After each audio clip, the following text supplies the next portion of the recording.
जोपूर पिंपळगाव रस्त्यावर कृषी उत्पन्न बाजार समितीजवळ चिंचखेड हद्दीत रस्त्याला भले मोठे खड्डे पडले असून या ठिकाणी वारंवार अपघाताची मालिका सुरू आहे। प्रशासनाचा या गोष्टीकडे कानाडोळा झाल्याचं चित्र सध्या बघायला मिळते। 1.5 ते 2 वर्षापूर्वी या रस्त्याचं काम झालेलं होतं, परंतु काम निकृष्ट दर्जाचं असल्याचं या ठिकाणी बघायला मिळालंय। रस्त्याला 1 ते 2 फुटाचे खड्डे पडले असून जवळपास 10 ते 15 फूट लांबपर्यंत या रस्त्याला भले मोठे खड्डे असल्यानं वाहनधारकांना जीव मुठीत घेऊन प्रवास करावा लागतोय। सध्या टोमॅटोचा हंगाम चालू असून दिंडोरी तालुक्यातील अनेक शेतकरी या रस्त्यानं प्रवास करतात। अनेकदा टोमॅटोचं वाहन या ठिकाणी पलटी झाल्याच्या घटना घडल्या आहेत। अनेकांना गंभीर इजा देखील झाली आहे। संबंधित प्रशासन आणि ठेकेदार मात्र सुस्त असल्याचं बघायला मिळतंय।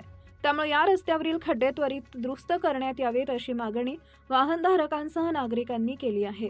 News point Marathi, Dindori. पिंपळगाव बाजार समितीपाशी जोपूर चिंचखेड हद्दीमध्ये कमीत कमी 2 फुटाचे खड्डे पडलेले आहे।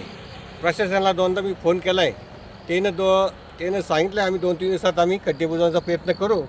आणि येण्या जाण्यात इतका त्रास होतो, तांबड्याच्या गाड्या 2-3 वेळेस पलटी झाल्या। त्याच्यामुळे लवकरात लवकर हे खड्डे बुजवण्यात यावा ही विनंती। वाहनधारकांना जीव मुठीत घेऊन प्रवास करावा लागतं आणि एका टायमाला 2 साधनं क्रॉसिंग होती नाही, त्यामुळे ही अडचण वारंवार येते।